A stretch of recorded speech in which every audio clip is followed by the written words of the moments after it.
Hello, so this is my reflection for Human and Eco Experience 2020. So to begin, I'm going to talk about Unit 1, and the guiding point. Unit 1 was our bioecological model, which is essentially our entire outline of our lives and how we became who we are by the people that are on the outside of them, including our mesosystem, exosystem, everything like that. That includes um, how we have the values that we have and who we like, how we became who we are, which when looking at child development is extremely important, especially if we're looking at even our own children. Um, by knowing the factors around them that can influence their behavior and why they become the way they do is super important for a lot of reasons, especially understanding your child's behavior and why it might be even happening.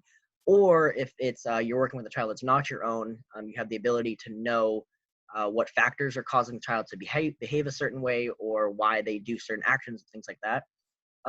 And then going into Unit 2 was more centered around different parenting styles and how we raise our children. So a lot of this chapter or this unit was part of, or the part that I took was authoritarian or authoritative parents, and depending on how you would like to raise your child and how you want to work with them. And I definitely see that that would be huge in raising your own child again, or even another one, knowing where the parents come from gives you an insight into how the child is and why they are the way they are. Example, if you have two permissive parents, then the child's going to be reckless, not really know how to follow rules. And then two authoritative parents, they're going to be too hard on the child. They're not going to allow the child to, really have fun or experience life. So I definitely think that there's a nice balance between them, but I don't think there's a right and wrong to any of them.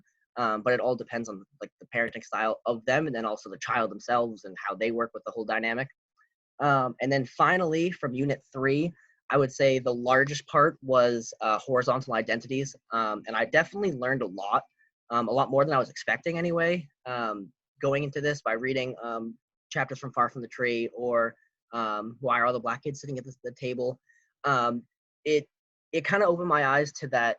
Even if children have a disability, like autism, or as I researched, is if they were deaf, it's not really an illness, but more of a their own type of culture and their own type of identity. So I guess my biggest part for that is having my own child, or again working with any other child, knowing that even if they have these ailments, it doesn't necessarily mean that they are lesser, or they don't have the same type of like thought processes that we do.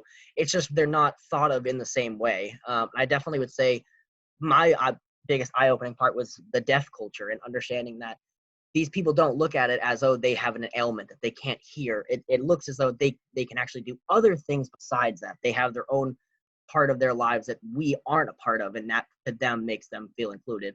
Also, to end this all off, a side note, I still loved, I think it was Piaget made the pigeon spin in a circle for the food, so that was great.